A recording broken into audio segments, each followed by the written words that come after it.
The attic floorboards groaned under the weight of strangers carrying my grandmother's life away in cardboard boxes. I stood in the doorway of the Bradford Estate, still wearing my funeral dress, mascara-streaked and exhausted, watching men I didn't know dismantling 80 years of memories. My stepfather Robert stood in the center of the chaos, directing traffic like a conductor orchestrating theft. When I asked him what he was doing, his answer came in the form of a backhand that sent me stumbling into the banister. What he didn't know was that my cousin Marcus, the one who owned the moving company, had his phone recording the entire interaction. And what neither of them knew was that hidden somewhere in that attic was a document that would unravel every lie Robert had constructed since the day he married my grandmother. Before we jump back in, tell us where you're tuning in from, and if this story touches you, make sure you're subscribed because tomorrow I've saved something extra special for you. My name is Sarah Mitchell and I've spent the last 8 years as an estate attorney in Riverside, Oregon, building a career on protecting families from exactly what was happening to mine. I specialized in probate disputes, inheritance fraud, and the kind of legal manipulation that happens when vulnerable people sign documents they don't fully understand. The irony wasn't lost on me that all my professional expertise meant nothing when it came to my own family's crisis. Sometimes you're too close to see the predator until he's already taken everything. My grandmother Helen Bradford died 5 days ago after a brutal 18-month battle with pancreatic cancer. She was 78 years old, sharp as a tack until the very end, and the matriarch of our family in every sense of the word. The Victorian house where I now stood had been in our family for 3 generations. My grandfather bought it in 1952 with money he saved from his military service. Every room held memories. Every corner had a story. The attic especially was a treasure trove of family history. Antique furniture my great-grandmother had brought from Scotland, rare books collected over decades, my grandfather's war medals, grandmother's jewelry collection, original paintings, historical letters, and a coin collection that had been appraised years ago at over $40,000. Robert Chen had entered our lives 4 years ago at a community fundraiser. He was 55 then, recently divorced, and running a moderately successful property development company. He was charming in that calculated way some men perfect over years of sales pitches and business negotiations. My grandmother had been widowed for 2 years at that point, still grieving my grandfather's sudden heart attack, and Robert positioned himself as a companion during her loneliness. They married 8 months later in a small ceremony that my mother Diana and I attended with polite smiles and private reservations. I never trusted him. Maybe it was my legal training or maybe it was instinct, but something about Robert felt performative. The way he touched grandmother's shoulder in public but barely spoke to her in private. How he always steered conversations toward property values and investments. The frequency with which he mentioned the house's worth or the neighborhood's appreciation rate. My mother dismissed my concerns as grief, making me suspicious of anyone trying to replace grandfather. Maybe she was right at first. But then grandmother got sick. The diagnosis came 16 months ago. Pancreatic cancer, stage 4, inoperable. The oncologist gave her 6 months. She made it 18 through sheer stubbornness and what she called Bradford spite. Those final months were a blur of chemotherapy sessions, hospital stays, home hospice care, and a morphine drip that kept her comfortable but left her foggy and confused. That's when Robert became extremely interested in paperwork. He suddenly wanted to handle all the household finances. He insisted on accompanying her to every lawyer appointment. He talked constantly about simplifying the estate, making things easier, ensuring there wouldn't be complications after she passed. 3 months before she died, grandmother signed a new will. I didn't know about it until yesterday when Robert casually mentioned it at the funeral reception. The original will, the one I had helped her create 6 years ago, left the house and all assets to be split between my mother Diana and me. It was straightforward, clear, and exactly what grandmother wanted. This new will apparently left everything to Robert as her surviving spouse with small cash bequests to other family members. When I asked to see it, Robert said his attorney had it and we'd all receive copies after the official reading tomorrow afternoon. The funeral this morning had been beautiful in that devastating way funerals are when you've truly lost someone irreplaceable. Pine Hill Cemetery was covered in early autumn leaves, golden and red, grandmother's favorite colors. The service was attended by over 200 people. She'd been a pillar of the Riverside community, involved in everything from the Historical Society to the Library Board. People shared stories about her kindness, her sharp wit, her legendary peach pie recipe, her volunteer work. My mother sobbed through the entire service. I held her hand and felt numb, the grief sitting like a stone in my chest too heavy to lift. The wake was held at the Heritage Inn, grandmother's favorite restaurant. I made it through 2 hours of condolences and casseroles before I couldn't take another moment of small talk. I needed to go to the house, to be in her space, to feel close to her one more time. I drove the familiar route through downtown Riverside, past the courthouse where I'd argued cases, past the bank where grandmother had done business for 50 years, past the park where grandfather used to take me to feed ducks. When I pulled up to the Bradford Estate at 3 in the afternoon, still in my black dress and heels, I found 3 moving trucks parked in the driveway. Men in company uniforms were carrying furniture down from the attic. Boxes labeled in black marker were being loaded systematically. A supervisor with a clipboard stood on the front porch checking items off a list. And in the center of it all stood Robert, wearing jeans and a polo shirt like he hadn't just buried his wife 6 hours ago, directing the operation with the efficiency of someone who'd planned this down to the minute. I got out of my car slowly, my brain struggling to process what I was seeing. One of the movers came down the stairs carrying grandmother's antique writing desk, the one she'd used to pen letters to grandfather during the war. Another had a box marked fragile that I knew contained her crystal collection. A third was wrapping paintings in moving blankets. Robert saw me and his expression shifted from concentration to annoyance. He walked over with that same calculated smile he'd worn at the funeral, but his eyes were cold. "Sarah," he said, "I wasn't expecting you back so soon. Most people take the rest of the day after a funeral." "What are you doing?" I asked, my voice surprisingly steady despite the rage building in my chest. "Why are movers here? Why are you clearing out the attic?" "I'm organizing the estate," he said simply. "Getting things ready for liquidation. There's a lot to sort through and the auction house needs inventory by next week." "Auction house," I repeated. "Robert, the will hasn't even been read yet. You can't just start selling her belongings." His smile tightened.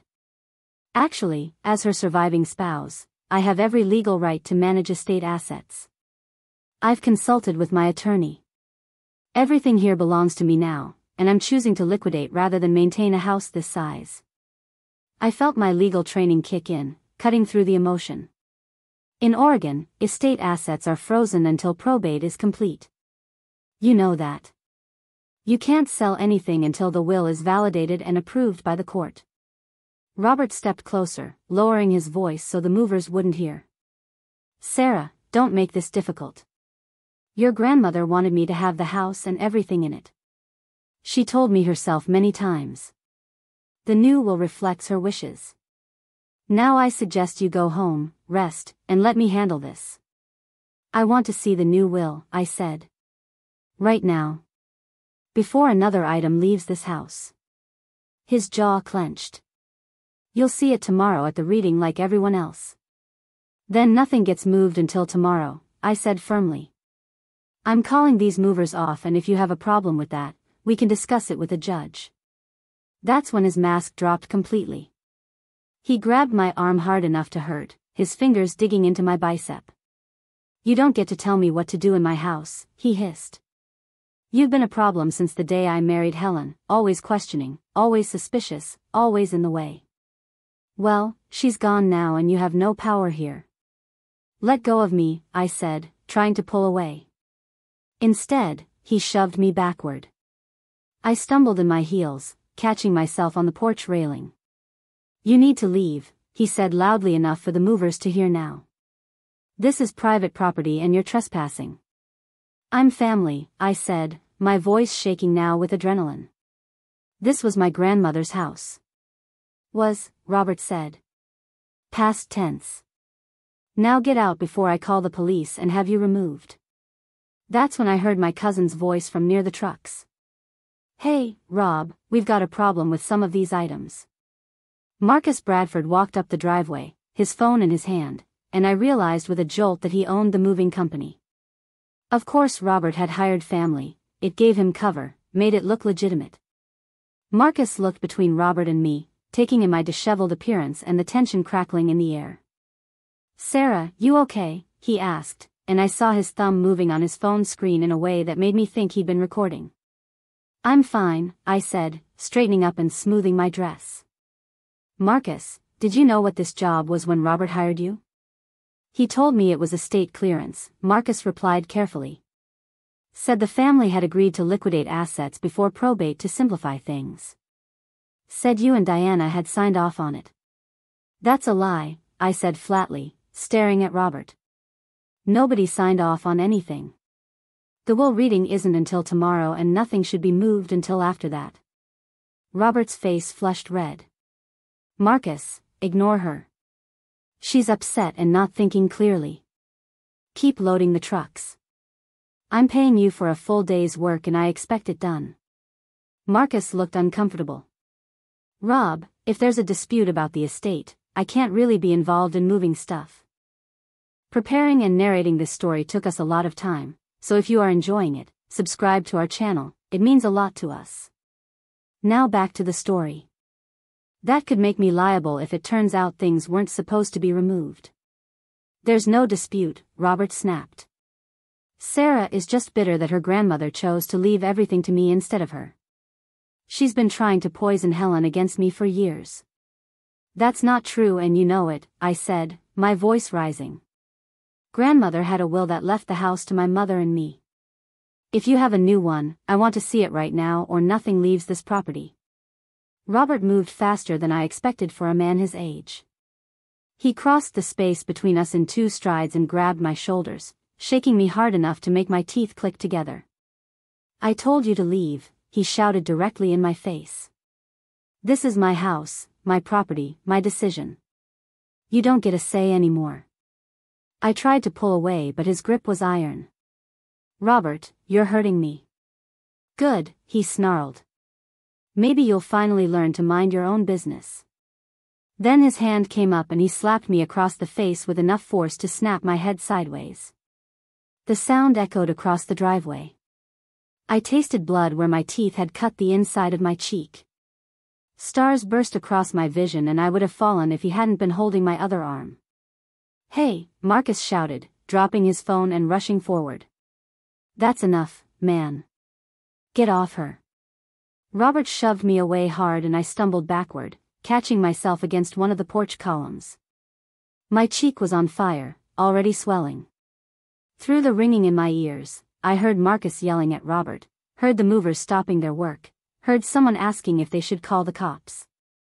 "Get back to work," Robert commanded the movers, his voice tight with barely controlled rage.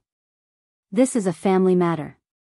My stepdaughter is having an emotional breakdown and needs to leave." "I'm not going anywhere," I said, my voice thick from the blood in my mouth. I spit red onto the porch boards.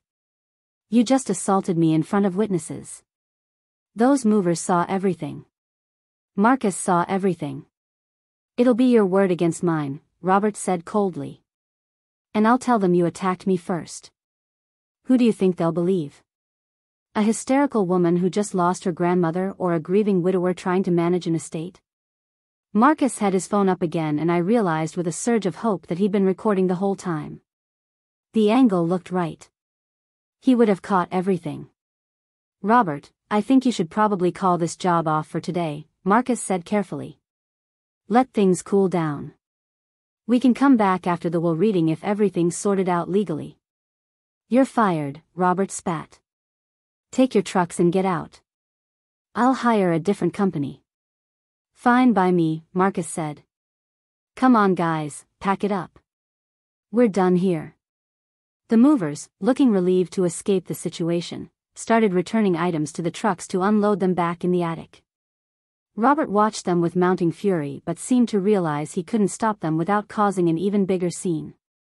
I leaned against the porch column, holding my throbbing face, watching Robert's carefully constructed plan start to crumble. "This isn't over," Robert said to me quietly as the movers worked. "You have no idea what you've just done. I have the will. I have the legal documents. I have attorneys who will bury you in paperwork. By the time probate is finished, there won't be anything left worth fighting over. We'll see about that, I said, though truthfully I felt sick with fear. Robert had money, connections, and apparently months of preparation. All I had was a swollen face and a cousin who'd caught the assault on video. The movers took another hour to return everything they'd loaded. Marcus supervised carefully, making sure every item went back exactly where it came from. Robert disappeared into the house, slamming doors and making phone calls. I could hear his voice through the windows, talking to someone about restraining orders and trespassing charges and unstable family members. When the trucks finally pulled away, Marcus came over to where I was sitting on the porch steps. "Let me see," he said gently, tilting my face toward the light. "That's going to bruise pretty bad. You should probably get it checked out. Make sure nothing's broken." "I will," I said. "Marcus, please tell me you got that on video." He showed me his phone. The footage was clear as day. Robert grabbing me, shaking me, the slap, everything. "I even caught the part where he admitted having a new will and told you to leave," Marcus said. "I wasn't sure what was happening at first, but when he grabbed you, I started recording. Seemed like the kind of thing that might need documentation." "Can you send that to me right now?" I asked. "And keep your own copy somewhere safe." "Multiple backups. Already uploaded to my cloud storage," Marcus said. "And yeah, I'll send it to you." "Sarah, what's really going on here?" "Rob said you all agreed to the estate sale." "We didn't agree to anything," I said. "I didn't even know he was planning this until I drove up and saw your trucks." "Marcus, I think Robert's been manipulating grandmother for months. I think he got her to sign a new will while she was on chemo and pain medication. I think he's trying to steal everything before anyone can challenge it legally." "That's seriously messed up," Marcus said. "What are you going to do?" "I'm going to fight him," I said, touching my swollen cheek and wincing. "And I'm going to win." After Marcus left, I sat in my car for a long time, watching the house. Robert's Mercedes was still in the driveway, but he didn't come out. The sun was starting to set, painting the Victorian's ornate trim in gold and shadow. This house had been my sanctuary growing up. After my father left when I was 7, grandmother and grandfather had stepped in to fill that void. I'd spent countless weekends here, countless holidays, countless summers running through the orchard out back. The attic had been my favorite place, full of trunks and treasures and stories. Grandmother used to tell me about each item, who it belonged to, where it came from, why it mattered. One story in particular came back to me now. She'd shown me an old leather portfolio, the kind with ribbons that tied it closed, filled with documents and letters. "This is our family's paperwork," she'd said. "Birth certificates, marriage licenses, property deeds, important things. Your grandfather always said that paper is power. If you can prove something in writing, nobody can take it from you." The original will was in that portfolio. I'd helped her place it there myself 6 years ago after we'd had it notarized. She'd tied the ribbons in her particular way, a double bow with the ends tucked under. Unless Robert had found and destroyed it, that will was still in the attic somewhere. And if I could find it, I could prove that grandmother's true wishes were being violated. I called my mother. She answered on the first ring, her voice hoarse from crying. "Sarah, honey, where are you? I was worried when you left the reception." "Mom, I need to tell you something and I need you to stay calm," I said. Then I explained everything. The movers, Robert's claims about a new will, the assault, Marcus's video. My mother's shock turned to anger, turned to fear in rapid succession. "He hit you," she kept repeating. "Robert actually hit you. Sarah, we need to call the police right now." "We will," I said. "But first I need to get into that attic tonight and find grandmother's original will. I know she kept it in her document portfolio. If I can find it, we have proof that any new will was made under duress or coercion." "Sarah, it's not safe for you to go back there alone," my mother said. "Robert could be dangerous." "I know," I said. "That's why I'm not going alone." I made 3 more calls. The first was to Margaret Winters, grandmother's closest friend and neighbor. Margaret was 73, a retired family court judge, and someone who'd known our family for over 40 years. When I explained what happened, her response was immediate and fierce. "That man is a predator and I knew it from the start." Helen was too kind-hearted to see it, but I saw exactly what he was doing. "Come to my house right now. We're going to fix this." The second call was to James Cooper, an attorney I'd worked with on several estate fraud cases. He specialized in probate disputes and will contests. "James, I need help," I said. "My stepfather just assaulted me while trying to liquidate my grandmother's estate before the will reading. I think he coerced her into signing a fraudulent will while she was incapacitated from cancer treatment." "Do you have evidence?" James asked immediately, his legal mind already working. "I have video of the assault and testimony from witnesses. I have knowledge of her medical condition during the time the alleged new will was signed. And I believe the original will still exists in the house. If I can retrieve it, we can challenge whatever document Robert produces tomorrow." "Breaking into the house would be illegal," James warned. "I'm not breaking in," I said. "I'm retrieving my grandmother's personal documents from the home where I grew up and where I've had access for 30 years. If Robert tries to stop me, that's a separate issue." James was quiet for a moment. "Meet me at Margaret Winters' house in an hour. Bring the video. We need to strategize this carefully because Robert will come at you hard tomorrow." The third call was to my mother again. "Mom, I need you to think carefully. When grandmother was going through chemo, do you remember Robert taking her to any attorney appointments? Any times when she signed papers and seemed confused afterward?" My mother's voice cracked as memory surfaced. "There was one time about 3 months ago. Robert said Helen needed to update some banking documents. He took her right after a chemo session when she could barely keep her eyes open. I asked if it could wait, but he said the bank needed the signatures that day. When they came back, Helen was crying. She said she was just tired, but I always wondered. Did she say anything else?" I pressed. "She said something strange. She said she hoped she'd done the right thing, that Robert promised it would make everything easier for everyone." I asked what she meant, but Robert interrupted and said she was confused from the medication and needed to rest. "Sarah, do you think that's when he had her sign the new will?" "I think that's exactly when he did it," I said. "Mom, can you look through your phone and see if you have any photos or messages from around that time? Anything that documents her condition or what was happening?" "I'll look right now," she said. "Sarah, I'm so sorry. I should have been more vigilant. I should have protected her. Mom, you were grieving and exhausted and taking care of a dying parent. Robert counted on that. This isn't your fault." Margaret Winters lived 3 houses down from the Bradford Estate in another Victorian that had been meticulously maintained. I arrived at her house just as the sun finished setting, the September evening turning cool and crisp.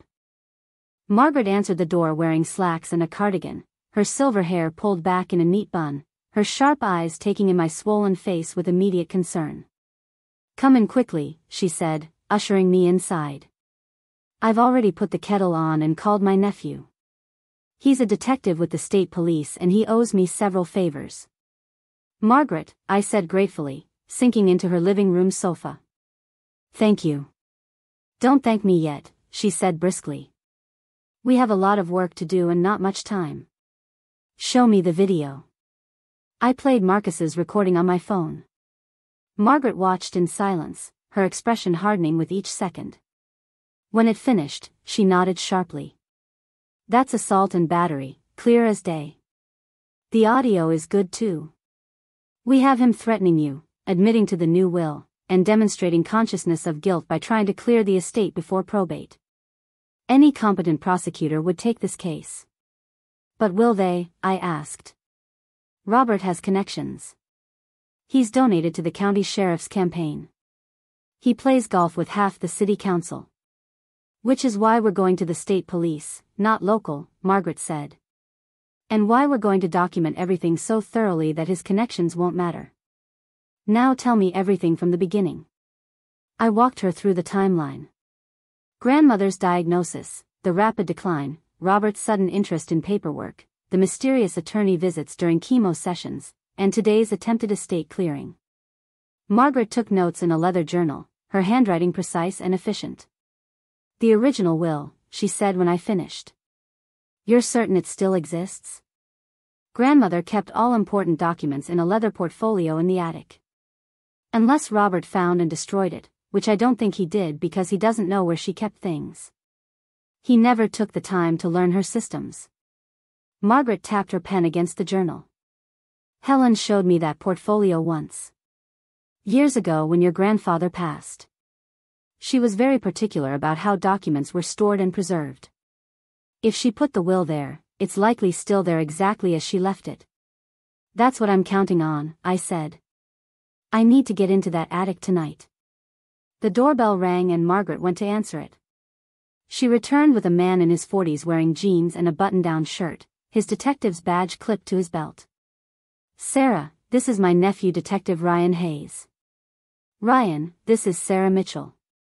"Show him the video." Ryan watched the recording twice, his expression professional but troubled. "This is clear assault. You want to press charges?" "Yes," I said. "But there's more. I believe my stepfather coerced my grandmother into signing a fraudulent will while she was incapacitated from cancer treatment. He's trying to liquidate her estate before the official will reading tomorrow to hide evidence and make it harder to challenge his claims. That's a civil matter unless you can prove fraud or undue influence rose to the level of criminal exploitation," Ryan said. "But the assault gives us probable cause to investigate. If we find evidence of financial exploitation of a vulnerable adult during that investigation, that's a felony." "What do we need to do?" Margaret asked. "First, Sarah files a formal complaint about the assault. I'll take that tonight and get it processed. Second, we need medical documentation of her injuries. Photos aren't enough for a solid case. Third, we need to secure any evidence that supports the exploitation claim before Robert can destroy it." "The original will," I said. "It's in the attic. If I can retrieve it tonight, we can compare it to whatever will Robert produces tomorrow. If they conflict, that raises serious questions about the validity of the new one, especially if we can prove grandmother was incapacitated when she allegedly signed it." "You can't just break into the house," Ryan warned. Margaret cleared her throat. "Actually, Helen gave me a key years ago. For emergencies. I believe this qualifies. And Sarah has had access to that house her entire life. She's retrieving her grandmother's documents from a home where she's always been welcome. If Robert has changed the locks or explicitly barred her, that's different. But as of this afternoon, she had every right to be there." Ryan looked between us. "You two are going to give me a headache." "Fine. Here's how this works. Sarah, you file the complaint with me right now. I'll photograph your injuries and take your statement. Then I'll go with you to the hospital for official medical documentation. While we're doing that, Margaret, you're not breaking into anything. You're checking on the house of your recently deceased friend because you're concerned about valuable items being removed without proper estate authorization. Understood?" "Perfectly," Margaret said with a slight smile. "If you happen to locate important documents while checking on the house, you'll secure them and turn them over to the estate attorney handling probate. You won't remove anything else. You won't disturb the scene. You'll document what you find and leave." "Of course," Margaret said. "And if Robert shows up," Ryan continued, "you'll call me immediately and leave the premises. No confrontations. No arguments.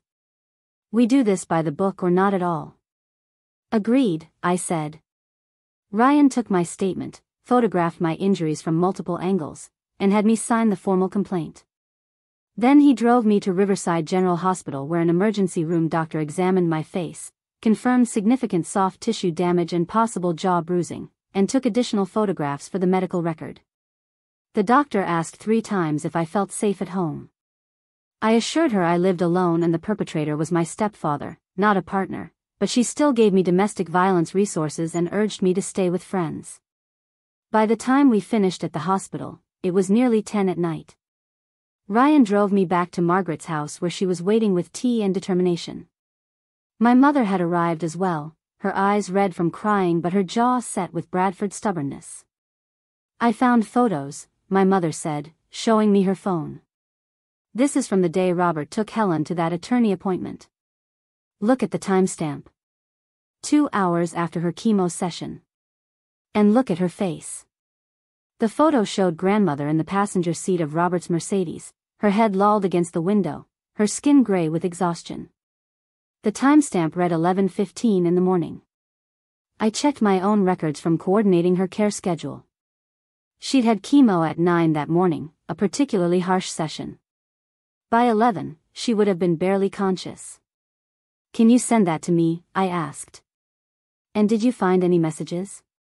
There's this, my mother said, scrolling to a text exchange. Helen had texted my mother that afternoon, did something important today. Hope it was right. Robert says it protects everyone but I'm so confused. Can you come over? My mother had responded that she'd come the next day since grandmother was supposed to be resting. What I didn't know, my mother said, tears streaming down her face, was that Helen needed me right then. She was trying to tell me something was wrong and I missed it. Mom, you couldn't have known, I said, hugging her carefully around my sore face. Robert planned this. He isolated her, confused her, and struck when she was most vulnerable. Margaret stood abruptly. Enough guilt and regrets. We have work to do. Ryan, are you coming with us or maintaining plausible deniability? I'll wait here, Ryan said. If something goes wrong, you'll call me immediately. But officially, I know nothing about any document retrieval happening tonight. I'm simply following up on an assault complaint and the victim and witness happen to be elsewhere. Smart man, Margaret said approvingly. We took Margaret's car, a pristine sedan that suited her personality perfectly. The streets of Riverside were quiet, most families already home and settled for the evening. As we approached the Bradford Estate, I saw that most lights were off except for one upstairs window. Robert's bedroom. He was still there. Margaret parked 3 houses down, hidden by shadows and overhanging trees. We'll need to be quiet, she whispered. I don't want to provoke another confrontation. The key still fits, I asked. Margaret held up a brass key on a simple ring. Helen gave this to me 10 years ago. She said trusted friends should always have access in emergencies. I'd say discovering that your spouse is trying to steal your estate while you're dying of cancer qualifies. We approached the house from the back, through the garden that grandmother had lovingly maintained for decades. The roses she'd planted were still blooming, pale in the moonlight. Margaret unlocked the back door with practiced ease and we slipped inside the kitchen. The house smelled like grandmother, that particular combination of lavender sachets and lemon furniture polish that had defined my childhood. The stairs to the attic were in the hallway, hidden behind a door that looked like a closet. I'd climbed these steps thousands of times as a child, racing up to explore the treasures grandmother kept stored away. Now I climbed them in darkness, my mother behind me and Margaret bringing up the rear with a small flashlight. Every creak of the old wood made my heart hammer against my ribs. Above us, I could hear nothing. Robert's bedroom was on the opposite end of the house, and if we were lucky, he'd already gone to sleep. The attic stretched the full length of the Victorian, a long open space with slanted ceilings and dormer windows that let in strips of moonlight. Boxes and trunks were stacked everywhere, generations of Bradford possessions carefully preserved. I could see the furniture the movers had started to take, now returned to its proper places. The antique writing desk stood against the far wall, grandmother's crystal collection glinted from a cabinet, and the paintings leaned in their careful rows exactly where they'd always been. The leather portfolio, I whispered. It should be in that trunk near the east window. The one with the brass corners. My mother moved toward it while Margaret kept watch near the stairs. I followed, my hands shaking as we knelt beside the old steamer trunk that had belonged to my great-grandmother. The leather was cracked with age, the brass fittings tarnished but still solid. I lifted the heavy lid and the smell of old paper and cedar preservation sachets wafted out. Inside were layers of history. Photograph albums from the 1930s. Letters tied with ribbon. My grandfather's military uniform, carefully folded and wrapped in tissue. Birth certificates in plastic sleeves. Property deeds. Marriage licenses going back 4 generations. And there, beneath a layer of tissue paper, was the portfolio. Dark brown leather with decorative tooling, the ribbons still tied in grandmother's distinctive double bow with the ends tucked under. I lifted it out with trembling hands. The portfolio was heavier than I remembered, thick with documents. I set it on the attic floor and Margaret brought her flashlight closer. My mother held her breath as I untied the ribbons and opened the leather cover. The will was on top, exactly where it should be. I recognized it immediately. 6 pages on heavy cream paper, notarized seals on the final page, grandmother's signature clear and steady. Dated 4 years ago, months before she even met Robert. I flipped through quickly to confirm the contents. The house and property to be sold with proceeds split equally between Diana Mitchell and Sarah Mitchell. The coin collection and jewelry to Sarah. The antique furniture to Diana. Specific monetary bequests to various charities and organizations. Everything detailed and clear. This is it, I breathed. Mom, this is the real will. My mother took the document with shaking hands, tears rolling down her face as she read grandmother's words. She wanted us to have the house, she whispered. She wanted us to share it. Robert lied about everything. We need to photograph every page right now, Margaret said, her legal training evident. Clear photos showing the signatures, the notary seals, the date. Then we need to get this to James immediately. I pulled out my phone and began photographing each page, making sure the images were crisp and legible. The notary seal was from Henderson Legal Services, an estate planning firm downtown. The witnesses were Margaret Winters and someone named Patricia Chin. Margaret, you witnessed this, I said, pointing to her signature. I did, she confirmed. Helen asked me to come with her when she had her estate documents updated. This was right after your grandfather passed and she wanted everything in order. Patricia Chen was the notary public at Henderson's office. She'll remember this. Helen was very particular about making sure everything was properly executed. As I finished photographing the last page, we heard a sound from below. Footsteps in the hallway.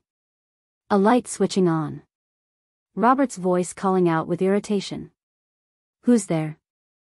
I know someone's in this house.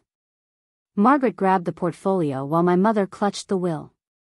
We moved quickly but quietly toward the attic stairs. The footsteps were getting closer, heading toward the hallway that led to the attic door. If Robert came up, we'd be trapped. Back window, I whispered, remembering the external fire escape that had been installed decades ago. It led down to the garden. We'd used it as kids when we wanted to sneak out to the orchard. We crossed the attic as quietly as possible. The dormer window stuck at first, swollen from years of paint, but I forced it up with a grinding screech that made us all freeze. Below, Robert's footsteps stopped. Then started again, faster now, running toward the attic stairs. Go, Margaret hissed, pushing my mother toward the window. Mom climbed through awkwardly, the will still clutched to her chest. I followed, my funeral dress catching on the window frame. Margaret came last, surprisingly agile for her age. The metal fire escape rattled under our weight as we descended. Behind us, I heard the attic door slam open and Robert's furious shout. Someone's been in the attic. His voice carried through the night. I'm calling the police. You're all trespassing. We reached the garden and ran for Margaret's car. My heels sank into the soft earth and I kicked them off, running barefoot across the lawn. We piled into the sedan and Margaret drove away at exactly the speed limit, her hands steady on the wheel despite the adrenaline. He saw us, my mother said, breathing hard. He knows we were there. But he doesn't know what we took, Margaret replied. And by the time he figures it out, it'll be too late. We drove straight to James Cooper's house. He lived in a modest bungalow on the west side of Riverside, and lights were on despite the late hour. He'd been waiting for us. James opened the door in sweatpants and a t-shirt, his lawyer brain clearly already working. Tell me you found it. I handed him the portfolio. Original will dated 4 years ago. Properly notarized. 2 witnesses including Margaret. It leaves everything to my mother and me. Nothing to Robert because he didn't exist in grandmother's life yet. James spread the will on his dining room table and began examining it with the intensity of someone who'd handled thousands of legal documents. This is solid, he said after several minutes. Professional execution, proper witnesses, clear language.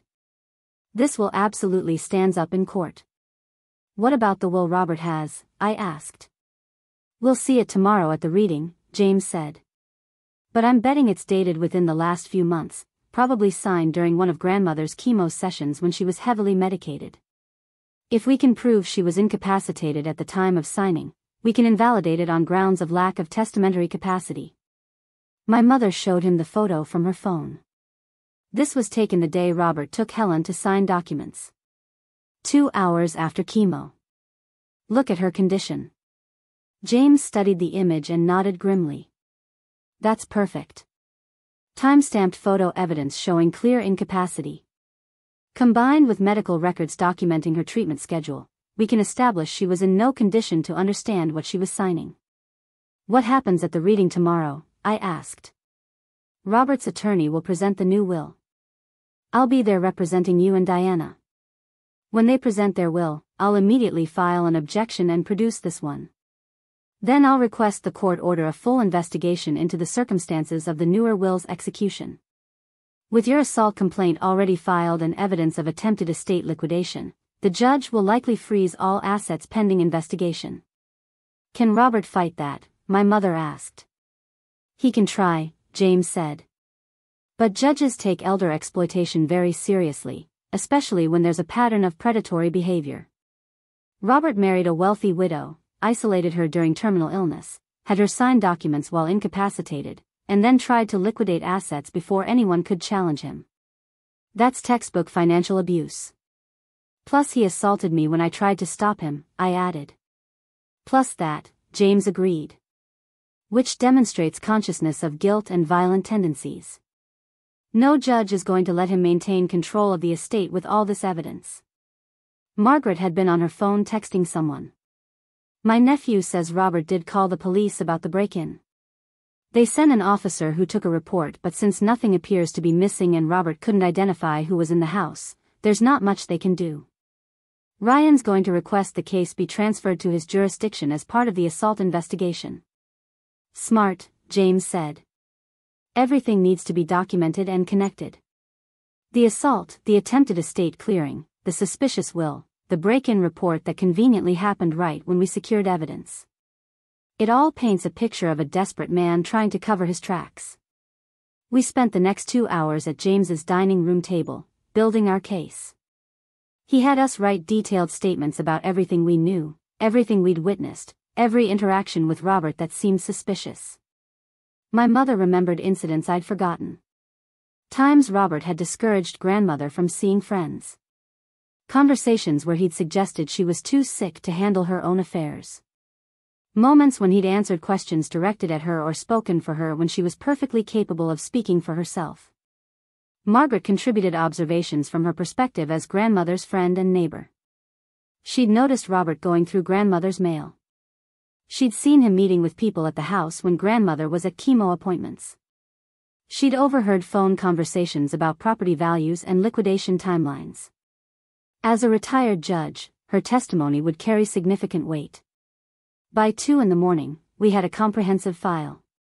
The original will. Photos of my injuries. Marcus's video of the assault. My mother's time-stamped photo showing grandmother's incapacity. Detailed statements from all 3 of us. Medical records we'd requested showing grandmother's treatment schedule. A timeline of Robert's suspicious activities. The will reading is at 2 tomorrow afternoon, James said. Robert's attorney is handling it at his office downtown. I've already called and informed them I'll be attending as counsel for Diana and Sarah Mitchell. They weren't happy about it, but they can't bar me. What should we expect? I asked. Robert will be confident, James said. He thinks he has everything locked down. His attorney will read the new will, probably express sympathy for the family, and explain that these were Helen's final wishes. When I object and produce the original will, there will be chaos. Robert's attorney will claim forgery or argue the newer will supersedes the older one. I'll demand an evidentiary hearing to determine which will is valid. And then, Margaret said with satisfaction, we reveal everything. The assault, the exploitation, the attempted estate theft. All of it on the record in front of witnesses and court reporters. Robert Chen thought he'd found an easy target, James said, carefully organizing our documents into folders. A wealthy widow dying of cancer, a grieving daughter too overwhelmed to be vigilant, and enough time to establish himself as the devoted husband before anyone questioned his motives. What he didn't count on was Bradford family stubbornness. The law offices of Brennan and Associates occupied the third floor of a historic building on Main Street. I arrived 15 minutes early with my mother, Margaret, and James. My face had bloomed into spectacular bruising overnight, purple and green spreading across my left cheek and jaw. I'd done nothing to hide it. Let everyone see what Robert was capable of. Robert was already there with his attorney, a slick man in his 60s named Walter Brennan who'd handled real estate closings for Robert's company for years. Robert's confident smirk faltered when he saw my face, then hardened when he noticed James carrying a thick briefcase. He leaned over and whispered something urgent to Walter, who glanced at us with new wariness. The conference room was formal and cold, designed to intimidate. Walter sat at the head of the table with Robert beside him. We took seats opposite. A court reporter was present to document everything, standard procedure for contested estates. Walter cleared his throat and began with practiced solemnity about Helen's passing and her final wishes. Then he produced a will dated 3 months ago. As Walter read, the terms became clear. The house and all assets to Robert Chen as surviving spouse. Small cash bequests of $5,000 each to Diana and Sarah. Everything else including jewelry, furniture, and collections to be sold with proceeds funding a scholarship in Helen Bradford's name, administered by Robert. My mother made a small wounded sound. $5,000. That's all grandmother supposedly left us. Walter finished reading and folded his hands. These were Helen's clearly stated wishes, executed properly and legally. I understand this may be difficult, but the will is unambiguous. James opened his briefcase. I'm filing an immediate objection on behalf of my clients. He placed the original will on the table. This is Helen Bradford's actual last will and testament, dated 4 years ago, properly witnessed and notarized, leaving her estate to her daughter and granddaughter. The will you just read was obtained through exploitation of a vulnerable adult during terminal illness. Walter picked up the original will, his expression shifting from confidence to concern as he examined it. This doesn't supersede the newer will. People are entitled to change their testamentary documents. Not when they lack mental capacity to understand what they're signing, James countered. He laid out my mother's photo showing grandmother's condition. This was taken the day Robert took Helen to sign your will, Walter. 2 hours after chemotherapy. She could barely stay conscious. He added medical records. Here's documentation of her treatment schedule and medications. She was on high doses of opioids and anti-nausea drugs that significantly impaired cognition. Robert spoke for the first time, his voice tight. My wife was of sound mind. She wanted to ensure I was taken care of after her death. By leaving her daughter and granddaughter virtually nothing, James said. After a lifetime of expressing her wishes that they inherit the family home. Walter, your client also assaulted Sarah yesterday when she tried to prevent him from liquidating estate assets before this reading. He slid Marcus's video across the table on a tablet. That's documented assault and battery. He also attempted to clear the house using movers, violating probate procedure. Detective Ryan Hayes of the State Police is investigating both the assault and potential financial exploitation. Walter watched the video, his face paling. Robert, you need to stop talking right now. But Robert couldn't help himself. She was interfering. Trying to turn Helen against me. I had every right to manage my own home. It wasn't your home, Margaret said coldly. It was Helen's home. She owned it for 50 years before you appeared. And she never wanted you to have it. I know because I witnessed her original will. She told me explicitly that the house should stay in the family. Walter looked between Robert and the documents, clearly realizing his client had withheld crucial information. I need to consult with my client privately. Take all the time you need, James said. We're requesting the court freeze all estate assets pending a full investigation. We're also requesting an evidentiary hearing to determine which will reflect Helen's true testamentary intent. Given the assault, the suspicious timing, and the documented incapacity, I'm confident the original will stand. The meeting dissolved into chaos. Walter pulled Robert into a side office where we could hear raised voices through the door. My mother wept quietly while I held her hand. Margaret sat with the satisfaction of someone who'd seen justice coming and helped guide it home. When Walter and Robert returned, Robert's face was ashen. Walter spoke carefully. My client wishes to avoid lengthy litigation. He's prepared to discuss a settlement that respects both wills. There's nothing to settle, James said flatly. The original will is valid. The newer will was obtained through exploitation. Your client assaulted my client and attempted to steal her inheritance. We're not negotiating. We're going to court and we're going to win. The hearing 3 weeks later was swift and decisive. The judge, a woman in her 50s with a reputation for protecting vulnerable adults, listened to all the evidence.